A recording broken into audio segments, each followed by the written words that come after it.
What's up, Bills Mafia? I'm Fernando Schmude. That's your leading the charge. Today I'm talking about the Bills game against the Jacksonville Jaguars on Monday Night Football and my thoughts ahead of this game. The first of two games where the Bills should play against desperate teams that have been underperforming to start the year, teams that um, didn't have the expected start of the season, and the Bills will need to adjust, adapt, and be ready to deal with some of those teams that have some quality, obviously, and were expected to be stronger to begin to start the year, but they couldn't be able to win in the first 2 weeks, and now the Bills are facing this Jacksonville Jaguars trying to save their seasons so early, right? Because let's be honest, it's really difficult for a team to start a year 0-3 and still be able to make the playoffs, to contend in the playoffs. So the time is now for the Jacksonville Jaguars to try to rebound, to try to recover, to try to become relevant in the AFC South, where the Houston Texans is obviously very strong, but also the Indianapolis Colts are no slouch, and then the Tennessee Titans as the weaker team right now, but still a team that can be dangerous, especially in divisional games. So the Jaguars have no choice but to try to recover against those Buffalo Bills that have started the season so well, and for a lot of people being a surprise, not for me or for the leading the charge audience, since we've been talking all of season about how those Bills are better than people have given credit to them. And a lot of people are realizing it right now, but there are several reasons why I was really confident about this team and starting the year 2-0 and even moving to 3-0 against these Jaguars. So I'll talk a lot about it. Feel free to interact via comment sections, via chat as well. Franklin is already here sending his go Bills. Itamar saying hello as well. And feel free to bring your comments, your opinions here as well. It's always great to be able to hear from the Bills Mafia as well. The Leading the Charge is a show made from Bills Mafia here from Brazil, right, to all over the world. So you are always welcome to interact via chat, via comment section as well. My Leading the Charge vids are always attached and embedded on my articles on Buffalo Rumblings. So a shout out to all Buffalo Rumblings readers and feel free to comment, to interact. Always a great interaction with y'all, Bills Mafia. So also a shout out to Picasso's Pizza, the partner of Buffalo Rumblings and supporter of Rumblings Network. A shout out to Sarah, to Jay Spence the King, Bruce Exclusive, Joe Boccacino, Big Newt, Jamie D. All the guys are Sterling. All the guys are making great shows. Are back in the business, and please, I ask for you to help and support the Rumblings Network. We are always trying to produce the best content available for Bills Mafia in the internet. So this Leading the Charge show will be available also on Spotify, Apple Podcasts right after I finish the live broadcast here on YouTube. It will be available in your favorite podcast aggregator. So download, rate us, and support our job. We really appreciate it. So let's talk about this Bills and Jaguars matchup today. I will give you my thoughts about this game. I will also give you some thoughts about this, for some people, surprising Bills start of the year, right? And why it isn't so surprising for me, and even some of the advantages uh, of for the Bills going through all those injuries to start the year with. So I can look at this with the glass half full and think it can be a good thing for the Bills going forward. So I will share some of my thoughts about this. Starting with the game against the Jaguars, obviously Monday night football game. The Jaguars are no slouches. Okay, they haven't had any complete game so far. Against the Dolphins, they started well and then imploded and lost the game late. And against the Browns, they started really badly, but they never were really out of the game. That's what's kind of impressive about this Jaguars team because even not playing well, even when they are down, they are still competitive. They are still in games. They were like this against the Dolphins, and really they were really unlucky. And the Travis Etienne fumble right at the goal line, it was awful. So uh, but they had all the chances in the world to win against the Dolphins in week one in Miami. So it shows that they have some talent. They have a lot of quality in this team. And against the Browns, same thing, but the opposite, right? They were losing badly, and then a big play from Trevor Lawrence to Brian Thomas Jr., who seems like a stud, right? I've seen a little bit of those Jaguars games, and he seems for real. So a big play for Brian Thomas Jr., showcasing his speed, his strength, going deep, and Trevor Lawrence throwing it accurately and showing off his arm strength as well. It was enough to put the Jags back in the game, and they made it a game where when it actually was a one-sided matchup for most of the day in favor of the Browns. So the Jaguars are always hanging out there, and they are a dangerous team. They have some quality. Looking at the both sides of the field at the depth chart, they have a lot of quality. I will start with their offense, right? And Trevor Lawrence. Trevor Lawrence is a quarterback that I know a lot of people think he isn't even good. And for some people, he's even a bust, right? But let's be honest. Trevor Lawrence didn't become or haven't become so far the quarterback that everybody expected him to be when he was drafted. The expectations were crazy high about Trevor Lawrence as prospect coming out from Clemson, but he's still better than most quarterbacks in the league. Let's be honest. He's no Patrick Mahomes. He's no Lamar Jackson. He's nowhere near those guys. He's nowhere near Josh Allen by any means. All right.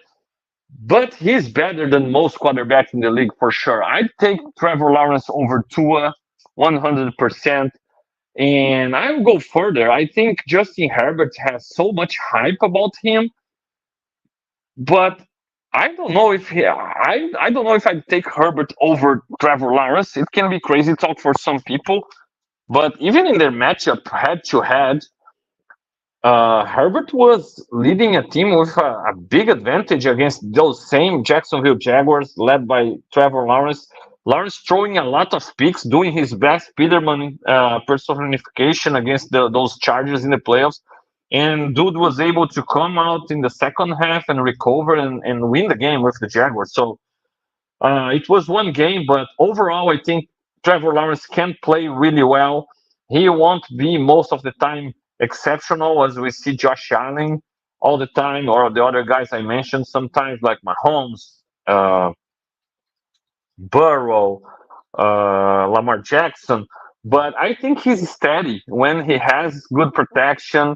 He's steady. He's steady with he's steady with his ball placement. He has the physical traits to be able to convert some and gain some first downs with his legs. Okay, so I feel like Trevor Lawrence is a quarterback that you can win with definitely. All right, and obviously it was expected more from him, and it hasn't happened yet. But I think he's dangerous. I think the Bills can't really give him all day long to think and make the right decisions, because if so, I think the Bills will be at risk of dealing with the same stuff that we dealt with against the Cardinals in the first half. Lawrence isn't as mobile as Murray is, but Murray was steady, was patient, was making the right choices and spreading the ball around.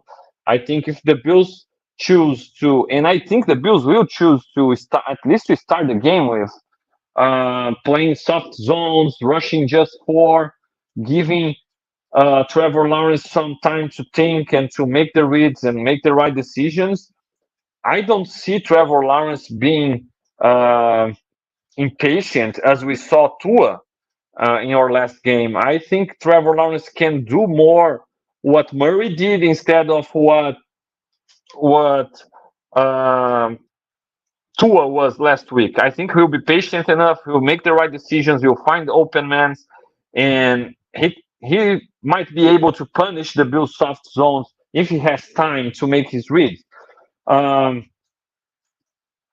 at the same time, I saw the game against the Browns, and the Browns were blitzing a lot. All right, our old friend Jim Schwartz was blitzing a lot. He has a lot of talent in that defensive line.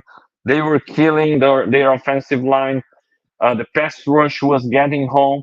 The blitzes were getting home, and Trevor Lawrence wasn't really quick or wasn't really at his best identifying those blitzes and punishing them. So I think that's a game where the Bills, without Terrell Bernard, still might be able to send Peyton Spector sometimes on some blitzes, even Dorian Williams, and try to make Trevor Lawrence press snap reads a little bit more difficult. Those blitzes have a big chance of getting home, and also it will help our defensive line to be able to have more one-on-ones and take advantage of those. The Jaguars' offensive line isn't bad by any means. There are talent there. Mitch Morse as the center, obviously, our old Paul guy we know really well, but not just him. Brandon Scherf is the right guard, former commander, experienced guy, really solid right guard. The two tackles, Ken Robinson, athletic one on the left side, Anton Harrison, a high pick, right? So a guy that a former first round pick in 2023 draft is still not solidified as a great right tackle.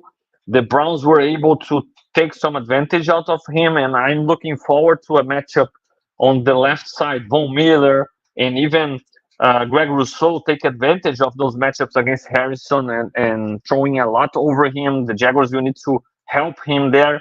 So I expect the Bills to try some blitzes to confuse Trevor Lawrence. And since the Browns had a lot of success with that, I feel like that's the best shot the Bills have at creating some turnovers, forcing Lawrence to make some bad decisions, um, and turn the ball over. Um, Ezra Cleveland, former Viking, is the left guard and might be the weak link, in my opinion, of this offensive line. So the Bills might be able to pressure the Jaguars just with four, especially trying to beat the young Harris on the left side with Rousseau and Von Miller. I expect them to give him a lot of trouble, but also the blitzes will be important. They were helped a lot. They helped a lot against the Browns. The Browns used it a lot and were able to take a lot of advantage of that. So uh, another point is to put the Jaguars in clear passing downs because they have a real solid run game. And Travis Etienne, despite that fumble against Miami, the guy is a stud. Tank Bigsby is the other running back. He's more of a power back, but Travis Etienne, he can do it all. He can receive out of the backfield. He's a dangerous runner. He really explosive. The Bills will need to contain him so they can put the Jaguars in clear passing downs and try to exploit mismatches. Because, for example, even Ingram, their tight end, and might be the best weapon they have on the passing game. He's out. He's out injured. He had a hamstring injury in the warm-ups in the last game, and it seems he won't be available. In the wide receiver group, they have old friend Gabe Davis coming to town, but also Brian Thomas Jr. and Christian Kirk as the slot. So some good players, good wide receivers here. Obviously, I expect Gabe Davis to show up as the 13 seconds game version of Gabe Davis and not the version that we are used to seeing. Jaguars are are dealing with this season. A version that isn't ready for some catches, running some wrong routes, and dropping some passes. Okay, I'm sounding like a Gabe Davis hater. All right, I'm not a Gabe Davis hater. I can value how the guy worked hard for the Bills, how he delivered sometimes. But honestly, I really think Gabe Davis is extremely overrated. His contract is a bad one, and I think the Jaguars are, they are already learning it. All right, and hopefully the Gabe Davis of most of the time can show up against the Bills, but I'm expecting him to playing fired up against the Bills and probably trying to give us trouble. With that in mind, the Bills defense has been great against wide receivers. Marvin Harrison Jr. and Tyreek Hill. In 2 weeks, they had one big game, and this game never was against the Bills, right? So Christian Benford has been a revelation for the league. A lot of people um, already giving him credit for his great start. Rasul Douglas has been great for the Bills since arriving. Ken Lewis has replaced Taron Johnson at an extremely high level and has been really impressive as the slot defender. And the safeties, Ramp, Hamlin. Last week we could see a little bit of Bishop, a little bit of Edwards, right? Those guys have been played really well. They have been really solid. They haven't missed tackles. They have been always in position. So the Bills are playing very smart and very dependable football, right? They are always in position. They have been on point with their communication, and it's another test for this Bills defense trying to deal with this Jacksonville Jaguars dangerous offense that has some talent, but I expect the Bills defense to prevail. I expect the Bills defense to be able to make the necessary adjustments and deal with this Jaguars offense that has some talent, but let's be honest, it's not the offense that they expected to have with Trevor Lawrence at this point of his career. So, talking about the other side of the ball and the Jaguars' defensive side of the ball, all right. That's the side of the ball that has given the Bills more trouble recently. Let me remind you that the Bills are 1-3 against the Jaguars since Sean McDermott has become the Bills head coach. It's not a good record, and we know the last two matchups the Bills lost against the Jaguars on difficult games. Their defense have been able to play really well against the Bills. They have been able to stop our running game, and it will be a key for the Bills to be able to run the ball, right? The Jaguars' defensive line with Travon Walker and Josh Hines Allen is really strong on the edges, right? They have Rick Armstead, reported Bills target last offseason. They have him inside. They have big defensive tackles with Harris, Robertson, Harris, and Ledbetter, but they aren't really the strength of this defense. And maybe the Bills can run the ball inside. Armstead is a lanky guy, a long, athletic defensive tackle slash defensive end. Played mostly in a 3-4, now playing a 4-3 with the Jags. So um, I think the key here for the Bills will be with the offensive line being able to manhandle those guys and establish the run game. It's not easy, but I'm pretty sure Brady won't shy away from the run game or quit on it early, and and the Bills will try to establish that run game as they have done the past 2 weeks. I think that's the Bills' identity as an offense now, and it also takes away some of the responsibilities from Josh Allen, right? All the weight on Josh Allen's shoulders to carry that offense. I think the Jaguars will try to put all that weight back on him and try to create, to make the Bills one dimensional and try to win their matchups one on one in the back end and try to force Josh into mistakes. The Jaguars have been one of the teams that played most man to man coverage this year. They love to play their cover one looks and man to man. it will be interesting to see if they are going to do that against the Bills, because cover one man, they should be a little bit exposed for Josh and the Bills explosive passing attack, right? Normally teams try to play two deep coverage, right? Two safety shells, and trying to force Josh to work in the intermediate and especially short areas, force him to be patient. He's been extremely patient this season. He hasn't had any troubles taking the check downs, moving the chains patiently. No interceptions so far. Even better, not just no interceptions, but also we haven't seen many of those head scratcher plays where you are like, what are you doing, Josh? Why to force that ball? No, he has been very careful and has played really under control. So that's great to see from Josh.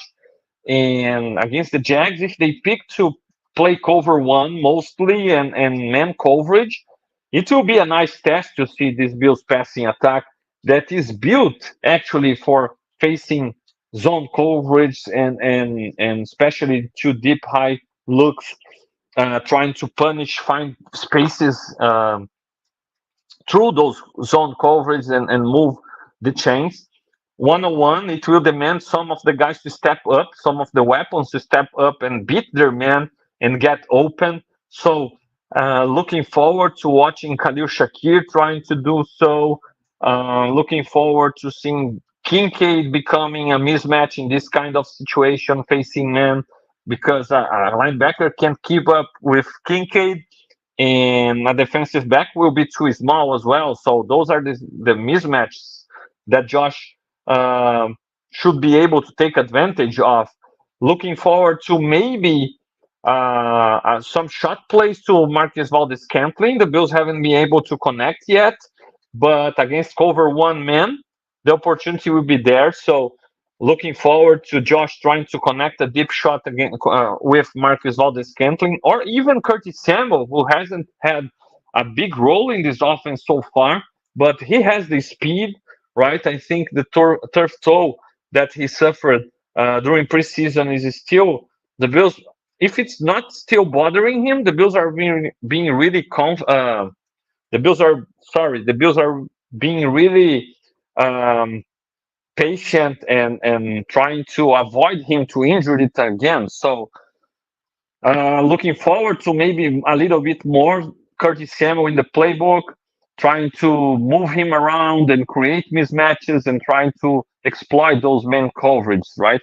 The Bills had a great play against the Dolphins to beat cover zero, and it's man coverage, obviously, to James Cook. So looking forward also to Brady's game plan and some of the tricks that he might have in his bag to punish that man-to-man coverage that the Jaguars love to rely on. If the Jaguars change their ways and don't play as many cover one, as many man-to-man, the Bills' game plan will be the same. Try to pound the rock, trying to punish those zone looks, being patient. I feel like the Bills' offense has been built for that, so no trouble at all, right? If the Jaguars can really stop or contain the Bills' running game, it will be a little bit more difficult, maybe, but actually it will just make the Bills to put the ball in Josh Allen's hands and ask him to win the game, and we know he can do that, right? So it's been good to see it not being extremely necessary the last 2 weeks, but if necessary, the Bills will put the ball in Allen's hands and force the opposing defense to be worried about deep shots, big plays, and when they adjust because they will need to, then the Bills can move back to their running game and short stuff and trying to be impatient. So this chess match should happen in this Monday night, and I'm curious to see how it will be played in the prime time game. The second level of the Jaguars defense, Devin Lloyd, Foyesade Olukun, great linebackers here. All right, athletic linebackers. Olukun, especially a great linebacker. Lloyd still a bit of a project, but former first round pick. So they have some nice athletic linebackers here. and they won't have Darnell Savage injured, the safety formerly on the Packers. This guy is playing nickel for them, but he's out. So he has the same kind of role that we see Carl Johnson and now Ken Lewis playing for the Bills, being essentially the third linebacker. Savage as a safety is very um, he's a fit for this kind of role.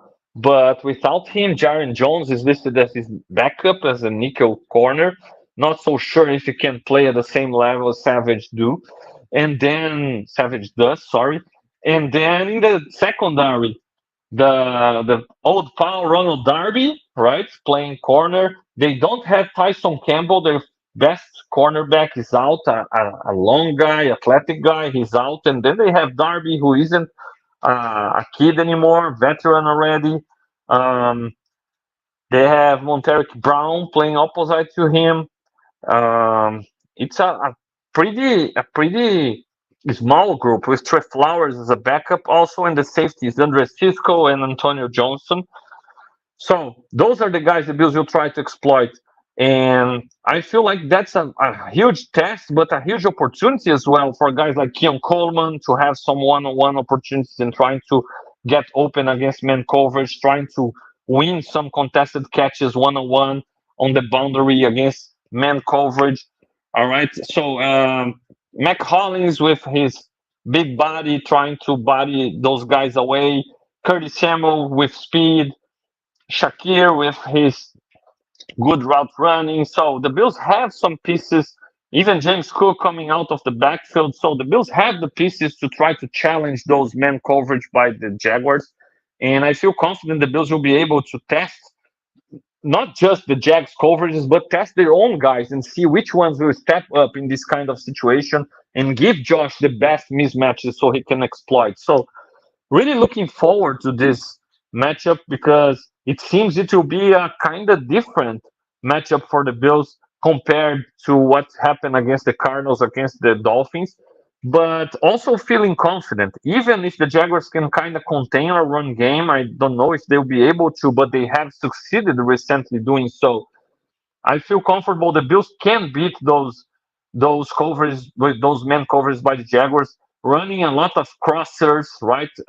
Curtis Samuel would be really important in this kind of routes coming from the slot sometimes, running those deep crossers, beating his man on foot speed and making them pay, just like we used to see Isaiah McKenzie doing sometimes against man coverage. We know Josh Allen is pretty good and pretty accurate on those kind of touch throws on deep crossers. So those are some opportunities for the Bills to beat man coverage, and looking forward to um, this kind of matchup against the Jaguars. Special teams, something that I'm a little bit worried. The Bills simply refused to even try to kick off and stop a return last game. They settled for kicking it out of the end zone. Okay, the 30-yard line instead of 20. It might not be an awful trade, right? Since you minimize the chances of a return for a touchdown, just like it happened against the Cardinals. But Tyler Bass also already kicked the ball out of bounds, putting the opponents in the biggest moment of the game with the Cardinals in the 40-yard line, right? And last game he chunked a field goal, so the Bills brought in some kickers to be tried out this week, and when asked about it, Bass said, "Oh, he only can focus on performing, and that's it. He got to perform." I think the Bills showed a lot of confidence in him already.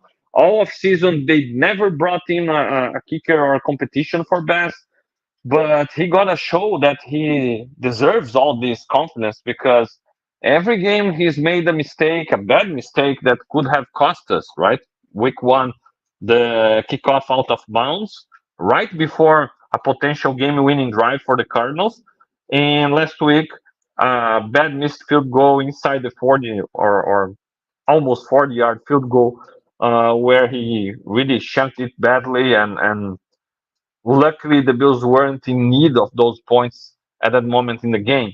So On the other side, the Jaguars have hit Farwell, or former special teams coordinator, and kind of miss him, right? Kind of miss him for sure because it hasn't been good um, recently with our special teams coordinator, right? So hopefully things can change and our special teams start to play better. But for now, it hasn't looked good. It might be the the weak link of this Bills team, and the only area of the team that I'm really not satisfied with for now, since the Bills have been extremely on point, extremely dependable team, and playing in a very in a way that really every coach would love to have their teams playing like this, right? So looking forward to this game, and I really expect the Bills to be able to beat the Jaguars on this Monday night and move to 3-0. I think, yeah, they are a tough team. They were tough in the last 2 weeks where they lost. They are desperate. They have a good past against the Bills, but I feel like this Bills team is a little bit different from other Bills teams in the past, and let me tell you why.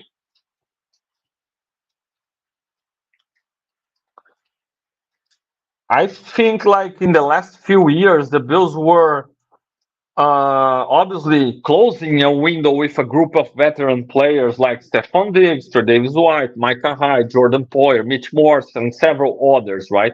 They were established, unlike they were established when they arrived in Buffalo. When they arrived in Buffalo, right, nobody knew Jordan Poyer. Micah Hyde was a nickel corner, a solid one, but he was far from being an all-pro safety, right? Um, Even if you look at Stephon Diggs was a good wide receiver for Minnesota, but he wasn't the all-pro, perennial all-pro he became in Buffalo. So those guys became their best version of themselves in Buffalo, following Sean McDermott lead and playing under Sean McDermott's tutelage and their in his schemes. So yes, they helped the Bills and they helped McDermott a lot, but the opposite is true, right? As well, McDermott helped Micah Hyde, Jordan Poyer, Stephon Diggs, Mitch Morse, all those guys as well. It was a very fair trade by between those guys. So uh, in the beginning, they were like extremely uh, extremely focused on delivering and doing whatever was asked for them. Recently, it's not like, oh, they didn't care anymore. But let's be honest. Every time, for example, they lost to the Jaguars 2 years ago when they went to Jacksonville and lost it there badly, laying an egg when the Bills were playing so well and out of nothing laid an egg against the Jaguars, played so badly and lost that game. That was the typical performance where you looked at the Bills playing on the field and you could see none of those players wanted to be there. You could see that all those players kind of automatically they were expecting to win that game, barely doing what they could do.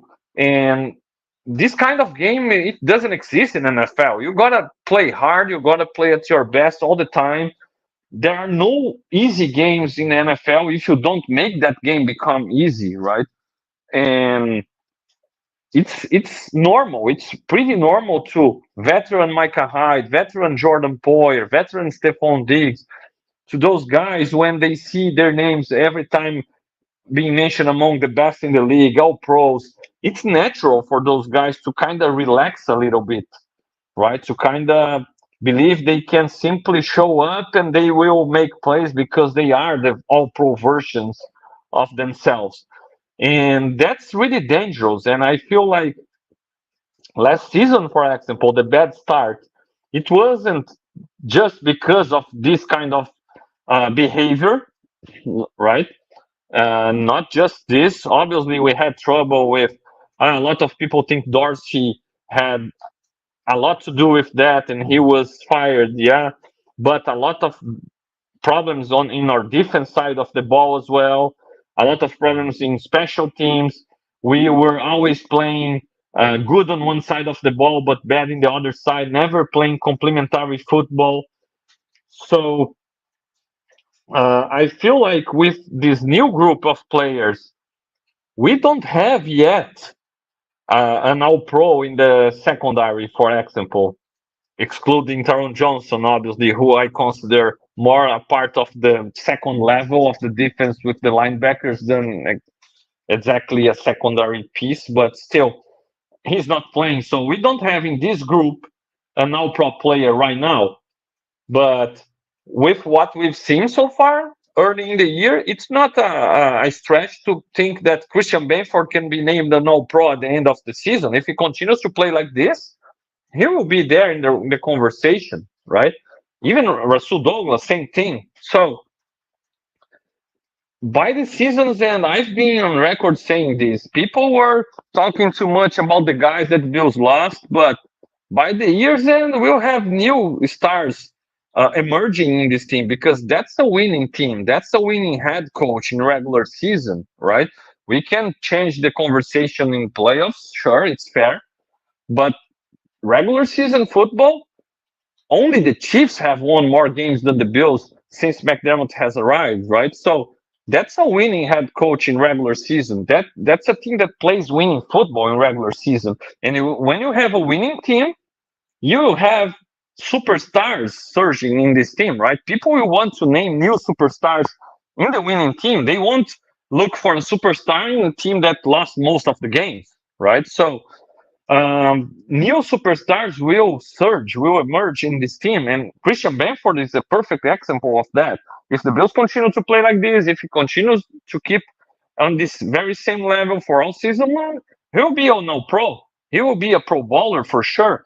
So next year, next 2 years, we might be talking about a secondary with several pros again, and this time with Taron Johnson, Christian Benford, maybe Rasul Douglas. So when those guys become all pros, they might change their approach to the game, or at least I want. Obviously, I'm not saying they will be lazy. No, not about it. But it's natural for them as the time passes to feel more confident about themselves and to change their ways, to not really dedicate themselves like when they are young and eager for their only opportunity or they might be done.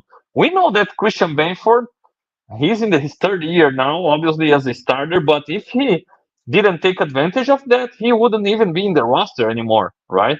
That's the truth about guys drafted late in late rounds or even undrafted guys. They have one shot and they gotta deliver.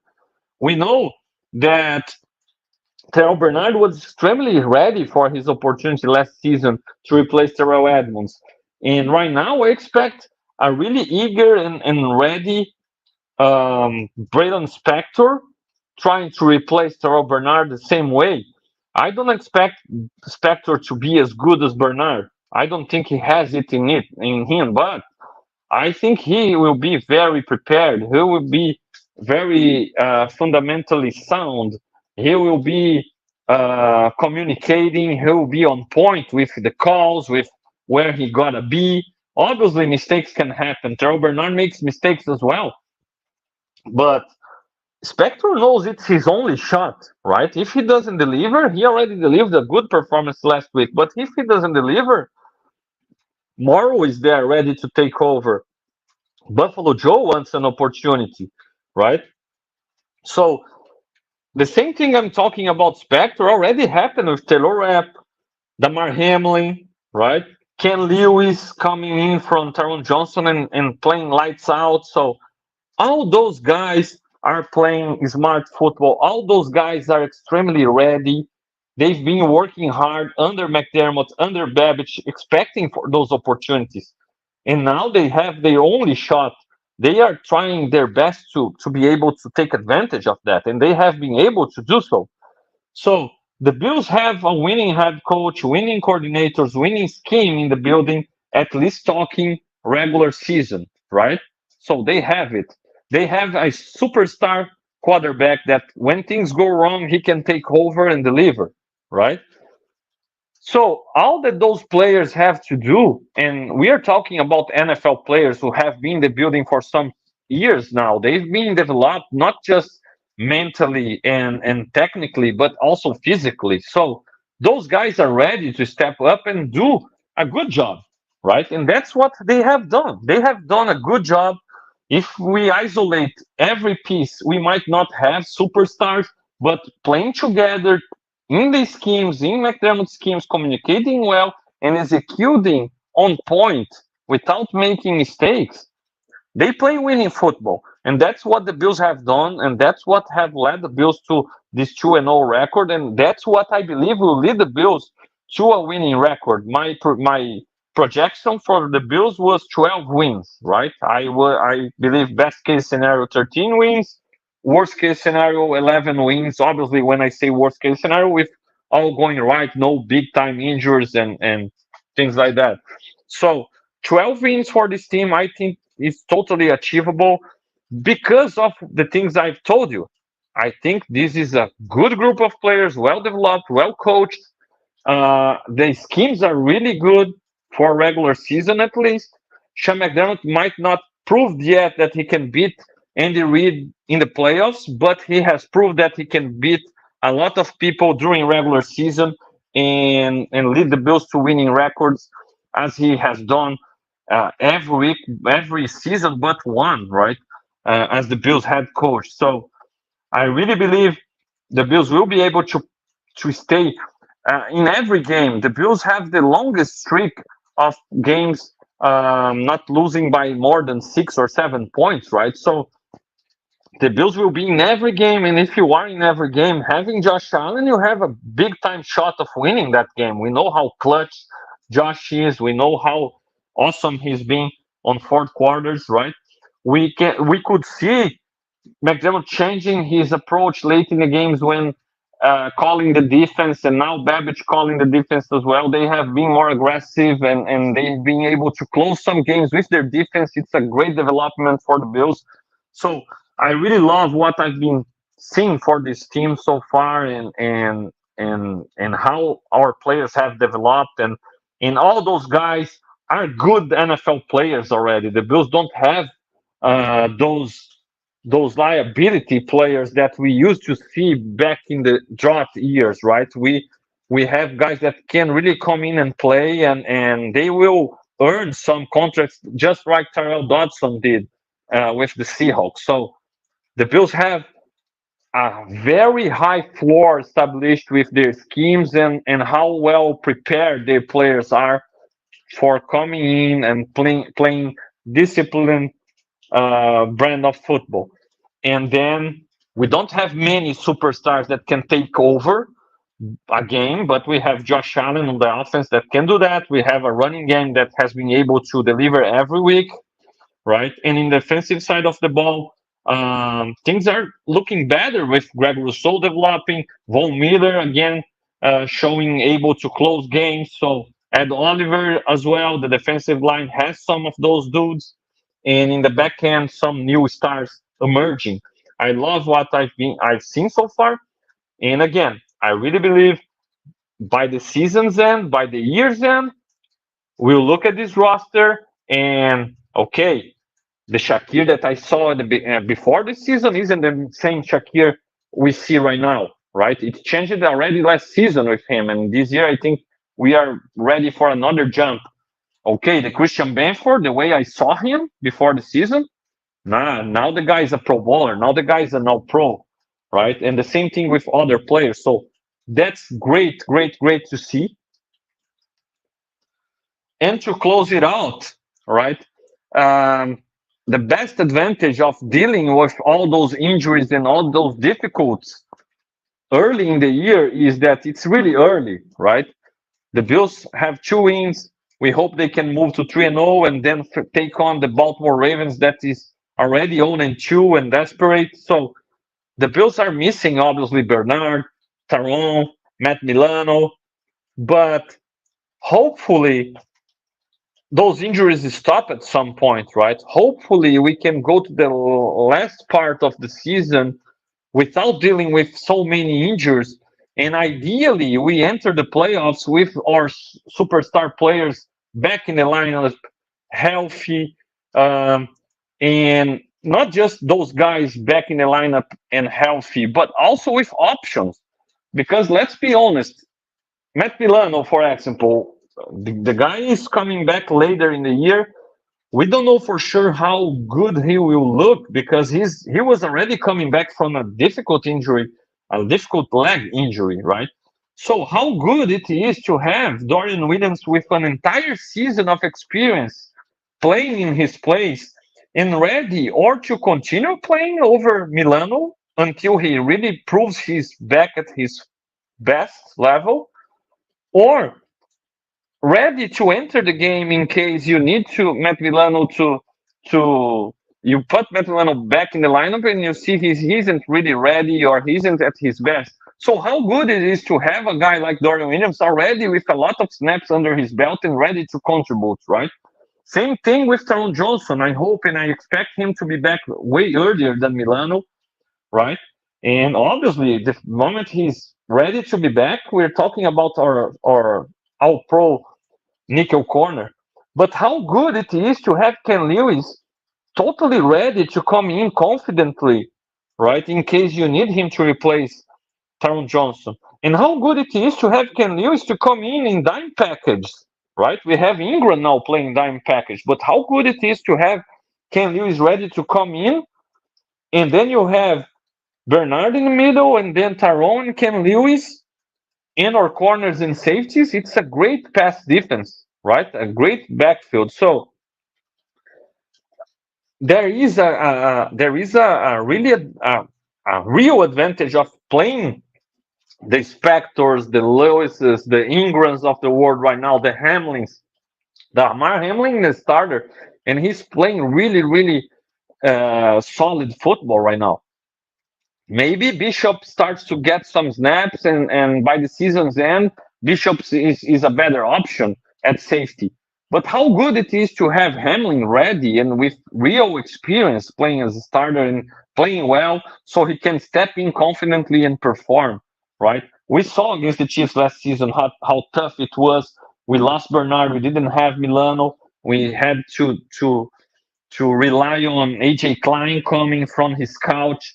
Dorian clearly wasn't ready, right? Dodson was in and out injured as well. So, man, to have people already with experience playing real life football during all the regular season to be ready to come in case of need during the playoffs, it's huge. It's huge. So, I feel like the Bills can take advantage of those injuries right now. Hopefully they stop, right? We don't want to see our guys getting injured, and it always seems like the best players are getting injured. So hopefully it stops. But to be honest, with the way it's going, there is only one injury that really can kill the Bills season, and I won't even mention a name or go any further on that. So you already got it. So as long as the Bills can keep playing discipline, keep following McDermott's lead, keep doing what Brady, what Babbage asked their players to do, keep staying on point, keep staying prepared, doing their jobs in the film room, in the preparation. We don't need to be afraid that those guys will enter the Monday night game thinking the game is already won. I can see a Braylon Spector coming to the field thinking, "Oh, I'm so better than the Jaguars players that this game is won already." Right? I think this mindset it's it styles itself normally in a top-notch player sometimes, right? And sometimes it causes rude awakenings during some games. And I feel like the group that we had last season, especially the veterans, they were more susceptible for this kind of rude awakenings when dealing with worse teams. Right now, this Bills team, I can see Hamlin, Ken Lewis, Spector, Dorian. those guys stepping on the field like, oh, we are so much better than those guys that will win this game naturally. No, those guys are playing for their lives, so they will be on point, they will be disciplined, they will follow their instructions properly, right? And I feel like doing that, the Bills have winning schemes, the Bills have winning coaches, and they will play winning football, and it will be really tough to be beat any game in this season, right? So those are my expectations for this Bills and Jaguars game and for the Bills season going forward. Hopefully, we get all the guys back healthy for the playoffs. If we don't have all of them, we'll have capable backups already with experience, a lot of snaps, and ready to contribute. And if we get the guys we get back, there will be great options of upgrades maybe to the guys that are already playing, delivering, right? So looking forward to this Bills season, looking forward to this Monday Night Football.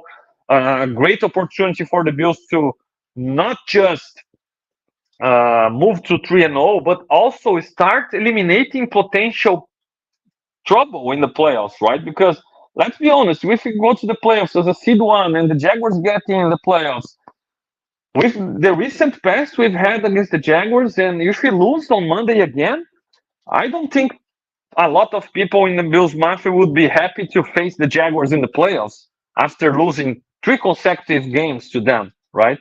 So it's important to the Bills to be able to beat them this game, to put them on 0-3, and maybe even start eliminating them from playoff contention. It's important. And then in the next week, trying to move on and do the same thing with the Ravens. I think the Bills have two huge opportunities in the next 2 weeks, and they gotta take advantage of it and be able to start to put away some potential opponents, even potential playoff opponents. Okay, Bills Mafia. So that's it for today. I appreciate all of you that were with me live here. Pedro is saying 64-3 Bills. I'd like to be as confident as Pedro, but I don't believe so. So, but hopefully winning 27-24, I'll be extremely happy. Most importantly, the Bills got to win. Shout out to Buffalo Wings, shout out to Renan, to Marcel who is here. I won't explain again what's the meaning of Os Irmãos Sapequinhas, all right? Sorry. But shout out to all the people in the chat. Renato is here as well. Nelson. All Bills Mafia, thank you so much. Hit that like button, subscribe to Rumblings Network channel, support our job here. Subscribe to my own Fernando Schmude channel as well. I really count on you supporting me and making my own channel grow as well. In search or trying, right? Following, trying to achieve the 1,000 followers. So like, subscribe, and support us. Really appreciate every like and every one of you commenting. Feel free to comment in the comment section if you're not live with me. It will be a pleasure to interact. Always is. Shout out to Buffalo Rumblings readers as well. And I already have this week's rises and fallers from ahead of the Jaguars game. It's live already on Buffalo Rumblings. Give it a read. Let me know your opinion. And I'll be back on Sunday with the Leading the Charge in Portuguese to Brazil with a pregame show.